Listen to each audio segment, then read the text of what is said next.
Well, greetings, faithful followers. Well, I'm Brother Jack Angry, along with Lady Torrid, our delicious dominatrix here at the Monastery of Mayhem. Hello, everyone. And this is another episode of Movie Night Live from the Monastery of Mayhem, along with the Angry Brothers Omaha Rama.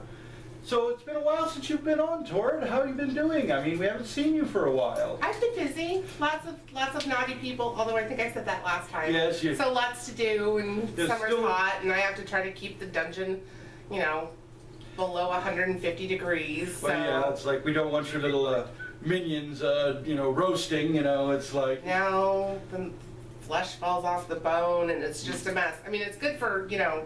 Good for losing weight, but yeah. It's good for, you know, cooking a suckling pig, but, you know, not really good for my minions. No, so. no, it's like, well, we don't want filet mignon, as it were. You know, but it's nice to have you back. It's always good to be back. You know, we're going to have some new girls appearing on the show here in the coming weeks, so keep your eyes peeled. Out with the old, in with the new. Well, if it works out that way, you know, it's like, you know, let's mull that one over for a moment. You know?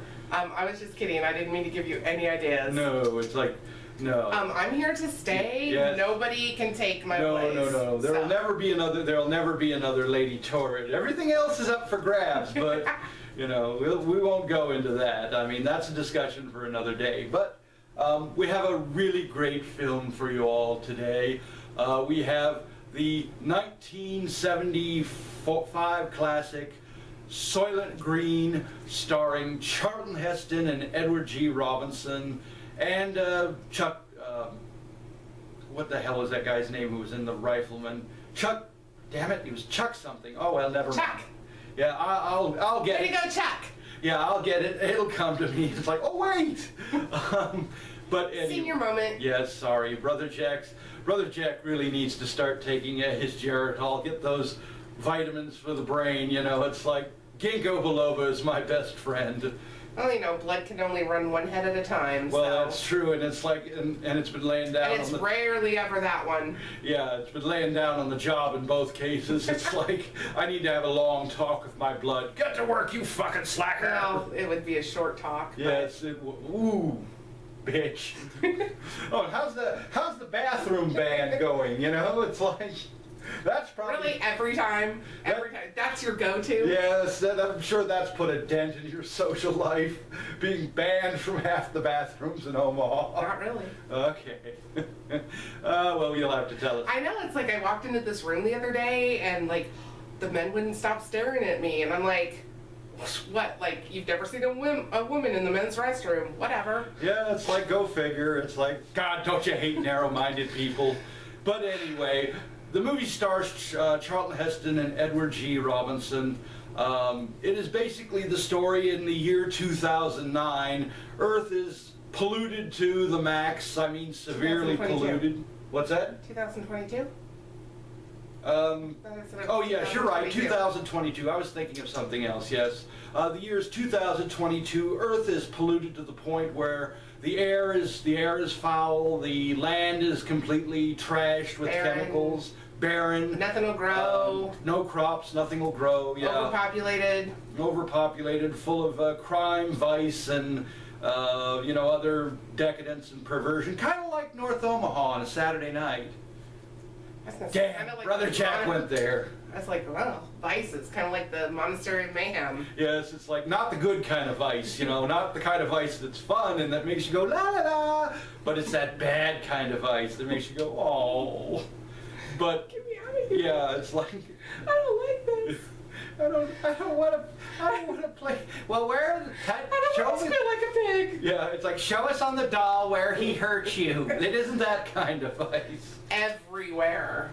Anyway, it is the year 2022, and the only source of food is plankton from the ocean, and that is all managed by the Soylent Corporation, and they have different types of plankton. They have Soylent Red, Soylent Yellow, Soylent Green, then I believe Soylent Blue, which we don't hear very much about the movie, but Charlton Heston plays a New York police detective who is investigating the murder of one of the Soylent Corporation's executives, and he goes to the apartment of this executive and finds out that the apartment has its own built-in harem, or at least a harem of one.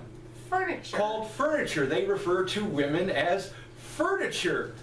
And she came with the apartment. Well, she probably came in the apartment quite a few times. That too, I'm now, sure. It's like if landlords in Omaha would actually adopt this policy, I could see a real upside for this, you know? It's like you go to look at an apartment, you know, here's the furniture. So you get rent-free? Does the furniture get to live there rent-free? Well, the furniture comes with the apartment, you know, so I guess you gotta... Do they get fed? I guess you gotta feed the furniture, you know? Feed the furniture. You know, you gotta see to the furniture's maintenance and feeding and all this, but still, not a bad idea. And it creates a whole new job industry. That's what I'm looking at the other end of this. There you go. Well, look, I've been sat on before. Yes, you have, and you have been sat on, you've been laid on, and a few other things, and okay, She's like that? That's yeah, my it's new... like, where did you get that? From a friend of mine who no longer was going to be using it. Ah, well, it's like, and, No, you don't use that end. You don't? I don't use this end. I mean, I guess you could. You could. Well, sorry. Or I guess I could use this end on you, so we'll discuss that later. Yes, but I like the other end. We'll talk about that. That's entertainment for the Christmas party. But anyway. I like it. It smells good too. Yes, the leather. I know. It's like I've been smelling the leather. It's like, smells like a new truck, guys, you know. It's like, that's why. I can see why that would be a good cologne. And leather, yes, it would. That would sell quite a bit, you know. I'm sure our friends in the BDS&M community would love it, you know. Call it Domly Dom or something. Yeah, the smell alone gets me going. Yeah, well, it's like... And then the feel of it. Well, like I said, we'll discuss that when we're done filming, you know, it's like... That was so off track. Okay, yes, Soylent Green. We digress, Soylent Green. We digress all the frickin' time. Yes, we do. Well, so the detective goes along to investigate this. He eventually ends up falling in love with the furniture, with the gal who is the furniture. Let's not be sexist here, you know, we need to stop referring to women as furniture. Bad Jack, bad Jack. So, and it really goes into a very long kind of investigation, but it's all very well done. We'll have more about Soylent Green at the break, so we're going to start the movie Soylent Green, starring Charlton Heston and Edward G. Robinson, here on the Angry Brothers. And Chuck. And I can't remember... We'll come back with the name. Yeah, I cannot remember what his fucking name is. Damn, I hate that. But we'll get back to the movie Soylent Green, here on the Angry Brothers Omaha Rama. Enjoy. Enjoy.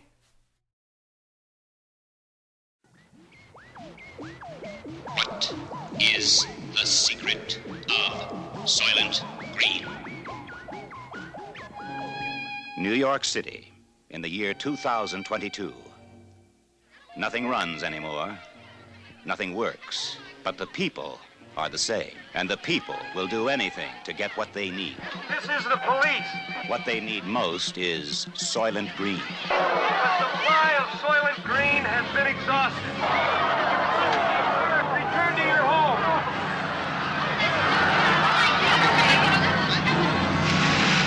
What is the secret of Soylent Green? Detective Sergeant Thorne. He has a 2-year backlog of unsolved murders. Now he's on a case that must be solved. Saul Roth, Thorne's private library. Hey, Saul. A living book in a world without books. Have some pencils, courtesy of your next assignment. William R. Simonson. Simonson. He was the first to learn the secret of Soylent Green. They told me to say that they were sorry, but that you had become unreliable. Saul Roth was the next to know. How do we come to this? And he chose to die rather than reveal the secret of Soylent Green. What is the secret of Soylent Green? Why did you set up Simonson? I didn't. Cheryl. See your hands. Officially, she's furniture. She comes with the apartment. She belongs to the tenant. How many times you been in trouble with the police, Cheryl? Never. Can't hear you. Never. Captain Hatcher. First, he wanted this case solved. Simonson.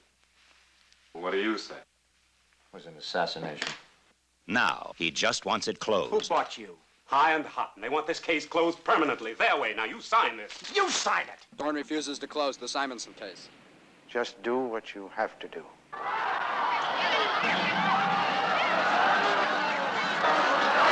Where did you go with Simonson? He took me to church. Church. Bless me, Father, for I have sinned. It has been 6 months since my last confession.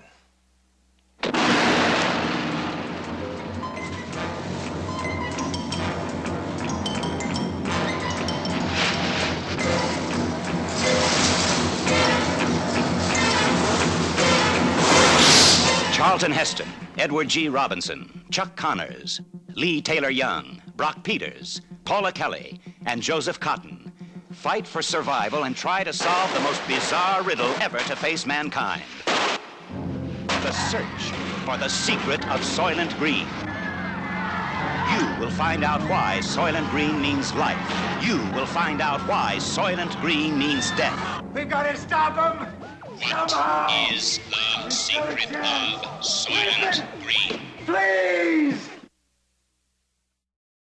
Well, greetings, faithful followers. Welcome back. What do you think of Soylent Green so far? Isn't this a really great movie? And we finally figured out who Chuck was. It's Chuck Connors from the Rifleman TV series. He plays the bodyguard who is tied up with the plot to assassinate or murder the Soylent executive and hide a specific fact about Soylent Green, but we'll get to that later on in the film. Don't want to give anything away. No, we don't want to give any away. No spoilers here. Little bit of trivia. Now, you will, in one of the riot scenes or one of the street scenes, you'll see a sign that says Green Day. And that's where the group Green Day actually got its name from. One of them was a big fan of this film, and they put the text and artwork for that sign, Green Day, in their album Uno Dos Tres, as a little homage to Soylent Green and the producer, Richard Fleischer. Now, this, as you may or may not know, if you're kind of a film buff like Brother Jack, and yes, I'm getting technical, so yes, it's like... Wake me up when it's over. Yeah. Well, let's not talk about last night, okay? You hear that a lot, don't you? You said you weren't going to talk about that, bitch. Anyway. It had to be me. That's right, and we love you for it. Anyway, Edward G. Robinson, this was the last film that he did. He was actually in the process of dying from cancer, and it was pretty advanced, so he was incredibly weak when he did the film. There were scenes where he would read his lines and immediately have to either sit or lie down to try and get his strength back to do his next scene. So, you know, filming took like quite a bit longer because of that.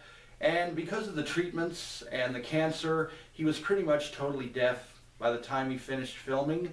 So the only way he could do his lines is he would memorize them, and he would just recite them in like large blocks.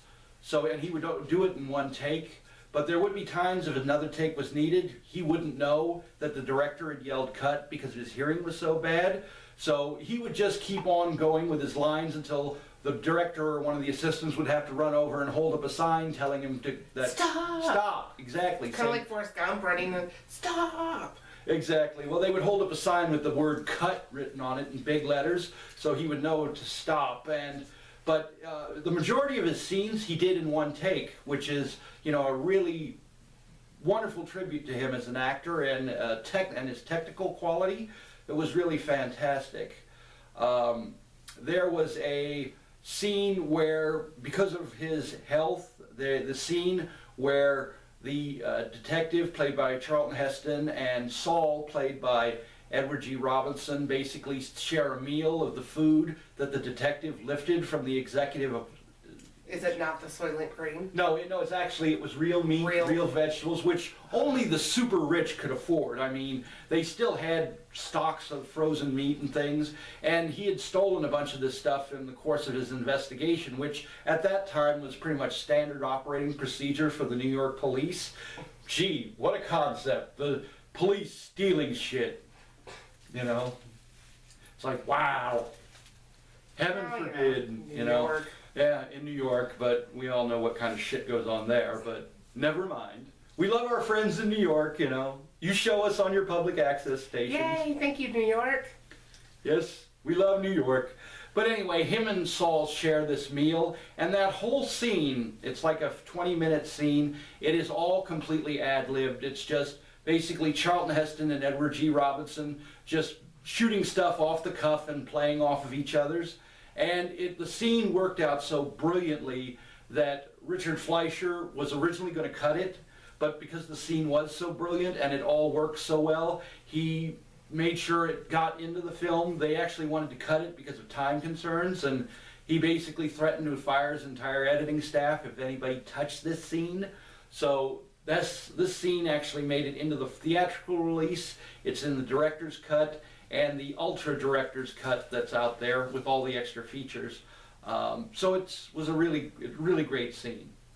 But there's a little bit of the goofs on the film.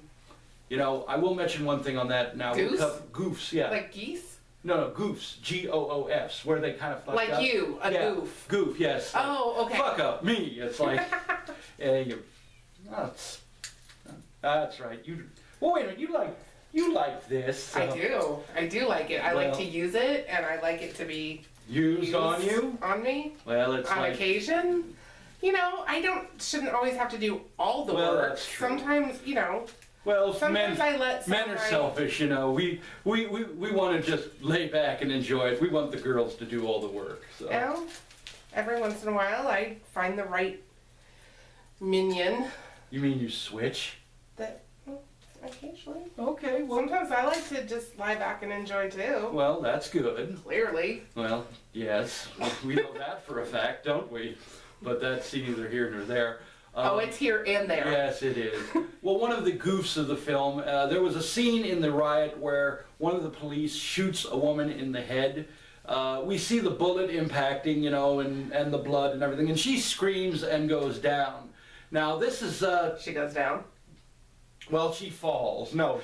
No, she doesn't drop to her knees and start giving head to the nearest guy next to her. No, it doesn't work. Like that's it's not that kind of movie. Wow, Brother Jack, way to go sexual, whatever. Well, yes, it's like, I just beat you to the punch, okay? But, okay. No, she falls, but actually, and if you talk to any neurologist, a bullet to the head in that area of the head is going to wipe out basically the motor and speech centers of the brain, because that's where they're located. So it would be virtually impossible for that woman to have screamed and then fallen. She would have pretty much just down and down, you know. It was an interesting little goof, and a lot of people who are in the neurological and medical fields did comment to Fleischer on that. It's like, what the hell are you doing, Richard? I want to know who's watching this movie and is like, that woman didn't die right. Well, that's not the way that when you get shot in the head in that specific... Well, yeah, obviously whoever's watching... Just enjoy the damn movie! Well, exactly. Whoever's watching it like that, the guy on IMDb that wrote this stuff.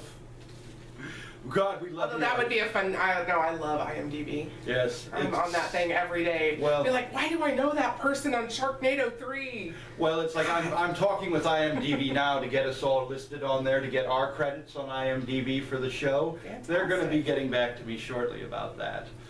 So we'll all have credits, acting credits with IMDb, and you know. How do you know you made it? I'm on IMDb, bitches. Yeah, it's like, suckers. Anyway, suck it, you red-haired hack. But anyway, so we're gonna get back to the movie Soylent Green here on the Angry Brothers Omaha Shop-a-Rama. And well, it's like, I don't know. Do I have time? There's always time. Yes, there's always time for a spanking. So it's like, if you're a friend of the show and you want a spanking, get in touch with us. We'll set it up for you. You know, it's one of the many services we provide here. Hey, I could be rented for parties. Hey. I'm not above being a piece of furniture. Hey, there you go. It's like, Brother Jack's going into the furniture business. Woohoo! But we're going to get back to the movies. Not like you pay all that well. Yeah, it's like, how the hell am I going to live on $25 a month? If that. It's I got minions to feed. Yes, you got minions to feed. Yeah, your cooling bill for the dungeon is getting to be outrageous with this heat. And, you know, the outfits and everything. I've got to pay for upkeep. Well, Brother James is bitching because your shit is taking up his closet space, and he doesn't like that. He's got... Well, tell him to stop having a vagina and grow a pair of balls and stop being such a girl. Well, that's not going to happen. That ain't going to happen. Oh, I'm sorry. Yeah, he's probably... Well, see, I have the bling today. Yes. I have my bling shark. Yes, it's like, well, Brother James, we did an inventory of his shoes, and we found out he has like over 400 pairs of shoes. You know, it's like more than really any straight man should have. You know, and we won't talk about his wardrobe, you know. It's like, okay. Don't be jealous because my stuff's in Pete. It's not like my stuff takes up very much room. Your stuff only takes up one walk-in closet. His is taking up 5 right now. Right, but mine is really small. I just have a lot of it. Yes. It's not like I have much covered at any given time. It's like, I mean, yeah, it's like, but how many leather G-strings can you have? 72. Okay. Oh, I'm sorry, was that rhetorical? That was a rhetorical question, Oops. but thanks for sharing. Anyway, before this gets any weirder, we're gonna get back to the movie. That ship has sailed. Yeah, Soylent Green with Charlton Heston and Edward G. Robinson. And Chuck Connors. Yeah, we gotta give Chuck his props, you know. Here on the Angry Brothers Omaha Shocker Rama. Enjoy. Enjoy.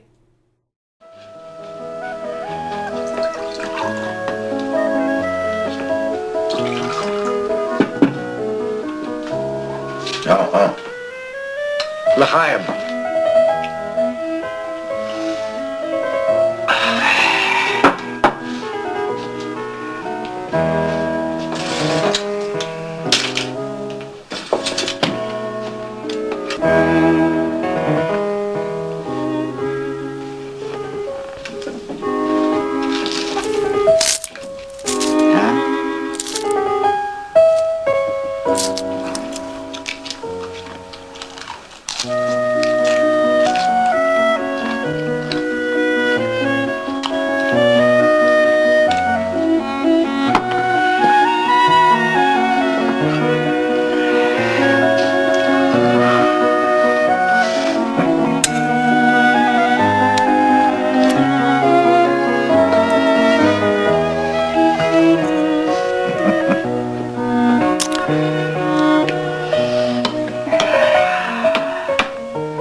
Eaten like this in years.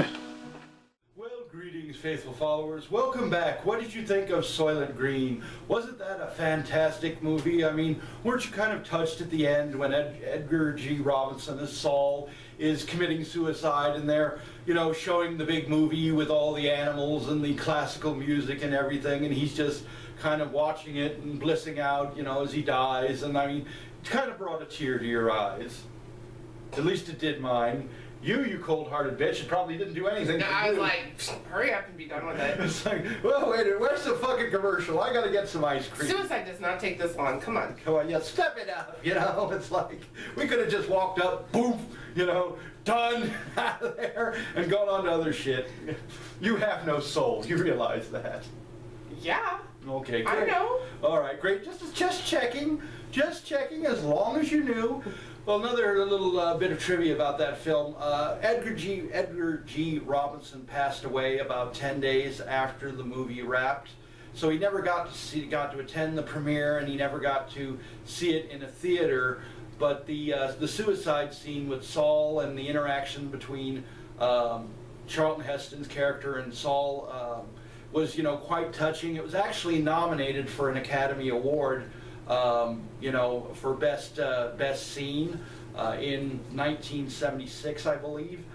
And it was never, you know, it never really got the critical acclaim. Although the movie was a technical masterpiece and the storyline was excellent. I mean, the directing by Richard Fleischer was spot on. It never really got the critical acclaim, so it kind of went into the realm of cult status along with. But since then, but it's actually enjoyed its cult following along with Charlton Heston's other films like Omega Man and The Planet of the Apes because of the remakes that has been done. The buzz around Hollywood is that there may be a remake of this film in the next 2 to 3 years. I know, it's like, I don't... Stop remaking movies! I know, it's like, God, when did our originality all go away, you know? It's like, when did originality dry up? How can you not have your own thoughts? Well, it's Stop like remaking shit. Well, everybody's remaking, rebooting, reimagining shit, you know? It's like, God, when can we do some original ideas here? Batman versus Superman, it's like it's based on the damn comic book series. You know, it's like, yeah, it's original. Which would be fine if... Well, it's like, hey, would be fine if... Finish that sentence. If Batman was not played by... Ben Affleck. Have you seen the trailer? The trailer's really good. And it's like, oh, nerd boner, Affleck. Oh, nerd boner, killer. Fantastic. Every time he pops up, it's like, you're saying he's a nerd boner blocker? Yes. I'm unhappy about the choice of Batman in Batman. Well, yeah, I would have loved to have seen Christian Bale continue on as Batman, but he wanted to do other things, you know. That's fine. We can have a new Batman, but not Ben Affleck. I'm willing to give him a chance. I mean, it's like I'm gonna be there on premiere night, you know, and you know that may be something we cover for the show is the premiere. Obviously, of this movie. You know, Elektra didn't want anything to do with them anymore, so. Well, it's like I wonder, you know, it's like I wonder what. I'm like totally like getting off. I'm like. What bat gadget didn't he have? It's like, I'll tell you which bat gadget he didn't have. The one nature issued him. Boner killer. Yeah, it's like he was probably thinking about Matt Damon at the time. You know. Okay, well, there's my 2 cents. I am unhappy. Well, as is a lot of people. We're gonna hope Henry Cavill as Superman carries the movie. You know, because I was a real big fan of Man of Steel. And oh no, he did fantastic. Yeah, he did fantastic. Even when he Superman to Zod at the end of the movie, you know, it's like, way to go, Big Blue, you know, way to go. But you know, we're hoping that you know the movie is still going to be that Ben Affleck doesn't kill the entire movie or ruin it. It's like, you mean? Well, no, I dare not say that, you know. All right, I'll stop. Yes, it's like, yeah, we're gonna get off on a whole different tangent here, but to give you a little more trivia, the Edward G. Robinson at the last day of filming. This is a little bit of trivia. Edward G. Robinson paid out of his own pocket, and even though he was well off, I mean, it was still a considerable gesture. He paid for literally a Hollywood-style banquet for the cast, the crew, a lot of the production staff, and a lot of the publicity staff.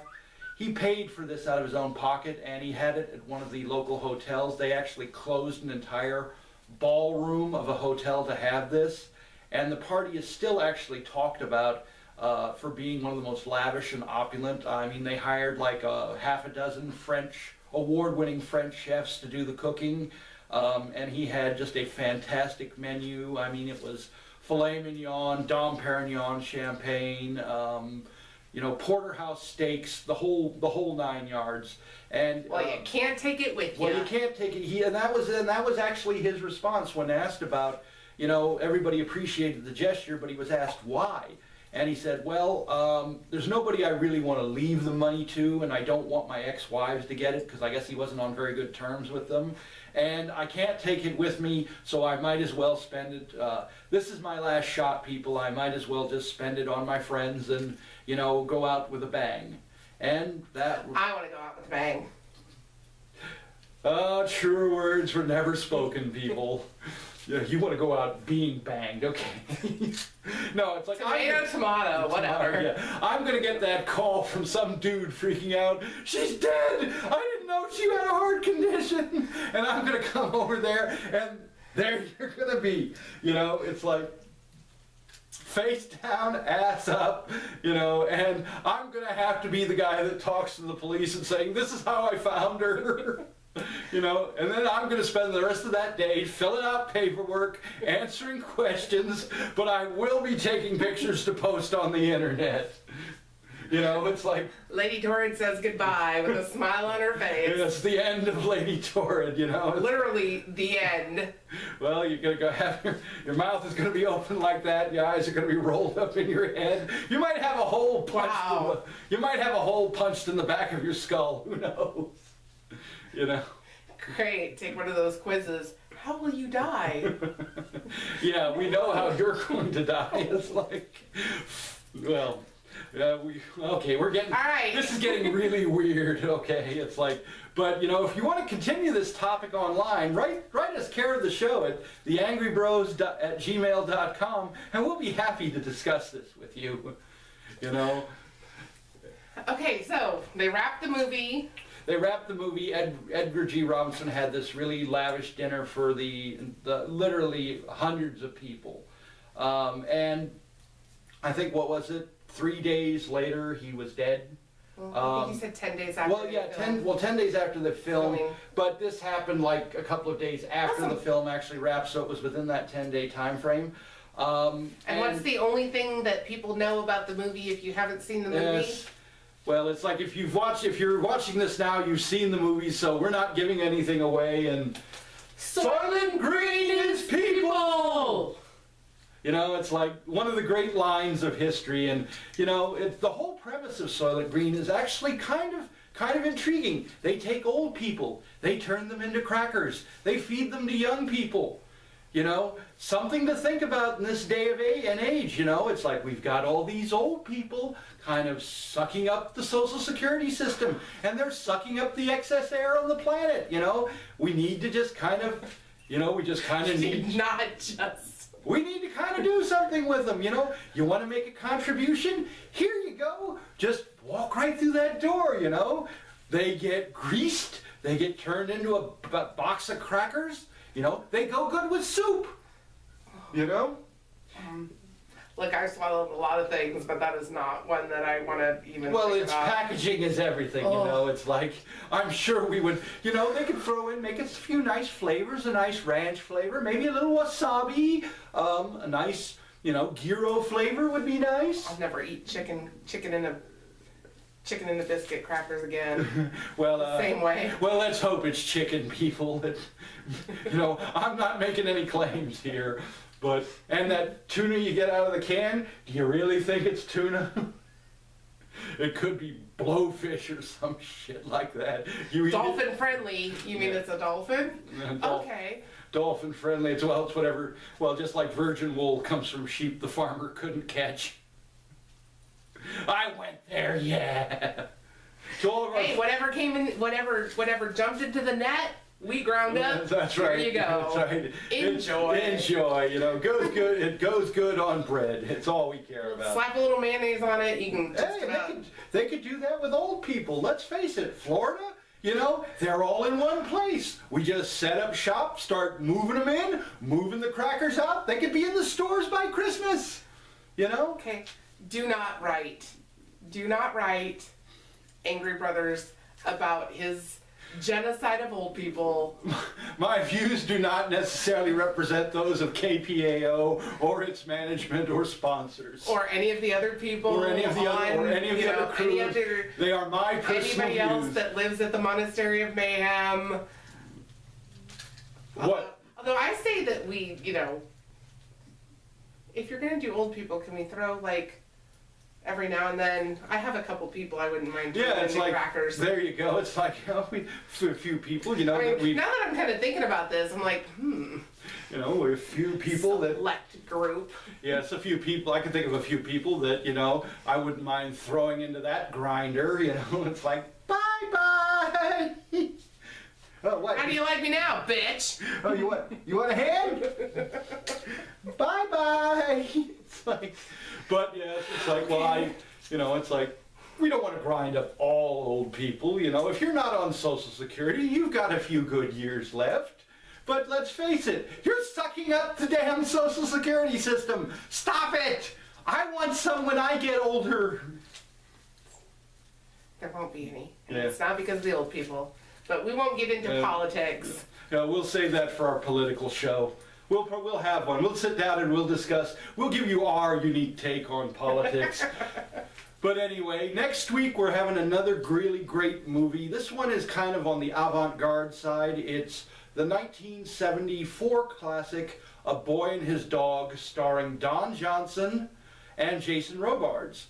And that is the story of a post-apocalyptic drifter named Vic, played by Don Johnson, and a telepathic dog voiced by Tim McIntyre named Blood, who travel the wastelands of what used to be Phoenix, Arizona, looking for women for Vic to have sex with, and they are captured and used as breeding stock by a underground city of ultra-conservative Republicans. Sweet. Yeah, definitely it was one of Don Johnson's more interesting films. I mean... You said A Boy and a Dog, I'm like, so it's about bestiality? No, it's like A Boy and His Dog. I don't think... No, the bestiality comes later. It's like, no, there is no bestiality in this movie. Damn it. If you know any horror movies with... Nay means nay. Hey, if you know any horror movies with bestiality in them, write us. We'll put them on. I mean, it's like, we might like to see that shit. Who knows? Well, there is The Howling too, it's like, Sybil Danning, I mean, does it count? Yeah. She was a wolf that turned into a human, got banged, and then turned back into a wolf. Does that count? I don't know. What about cat people? Oh, there you go. It's like, yeah, well, and we did show that. Yes, we did. We showed the original. We haven't showed the 1981 Natasha Kinski version yet. But I'm looking for that one right now, so it may be coming. Nice. Well, A Boy and His Dog, next week, here on the Angry Brothers Omaha Shakarama. I'm Brother Jack Angry, along with Lady Torrid. And remember, old people, you need to get off the fucking planet. Oh, I love old people. Well, I love old people too. It kind of depends on the sauce, though. Okay. Bye, everyone. On little crackers. It's like, Geritol gives it a yummy flavor. You get... And you get on me about the things that I say. Well, it's like... Really? Yes, I know. Oh my gosh. Oh, but we love old people. We do our best to support them. I was a caregiver for 13 years, and, it's like, each day it's like, there was a wonderful song by Stephen Lynch called Grandfather, and basically it was, it's... Basically, he says, you're as old as the sun, your social security number must have been one, you're deaf, dumb, and blind, and an amputee, and you donate your blood every time that you pee. When you hear that, how could you not love old people? Oh, come on. You have said worse than that. Not about old people. What? Why are they immune? I don't know. That just seems wrong. Well, this is where they don't call us the Angry Brothers for a reason. I mean, we hate everyone. Okay. But we love our fans. We love our fans and our loyal viewers. And if some of you happen to be old people, and you want to be turned into crackers, get in touch with us. We can arrange They're it. already crackers. Yeah, there you go. Some of them are already cracked too, but that's neither here nor there. All right. All right, this Wrap it up. this is getting really weird. I don't like where this is going. So remember, keep America on top, y'all. Watch horror hosts. Stay on top. And good night and unpleasant dreams. Bye. We got to stop drinking before the show. I mean, really, this is getting weird.